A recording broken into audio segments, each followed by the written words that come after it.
70 بندے نام لے کے حضور نے مسجد نبی سے نکال دیے. او فلاں کے بیٹے فلاں کھڑا ہو جا, نکل جا, تو منافق ہے. حضور نے 70 بندے نکال دیے. اب 70 بندے اکٹھے گلی میں نکلیں تو رش تو پڑ جاتا ہے نا. حضرت عمر فاروق لیٹ ہو گئے, جمعے میں آ رہے تھے. ان کو جاتے ہوئے دیکھا تو عمر فاروق فرمانے لگے جمعہ ہو گیا ہے بھائی, 70 بندے نکل آئے باہر, جمعہ ہو گیا ہے. تو ایک منافق کہنے لگا تھا کہ نہیں حضور نے نکال دیا. تو عبداللہ بن ابی سلول جو ان کا سربراہ تھا نا, وہ کہنے لگا چپ کر. حضرت عمر سے کہنے لگا ہاں جی ہو گیا ہے. وہ بھی کہنے لگا تھا نہیں ہوا, ہمیں نکال دیا گیا. تو یہ سردار بولا, کہنے لگا ہو گیا ہو گیا. حضرت عمر کہنے لگا چلو جمعہ ہو گیا تو جا کے اندر حضور کی زیارت ہی کر لیتا ہوں, لیٹ تو ہو ہی گیا ہوں.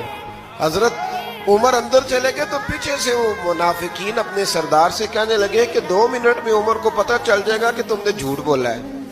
عمر کو جا کے پتہ چل جائے. کہنے لگا بڑے پاگل ہو, میں نے تمہاری جان بچائی.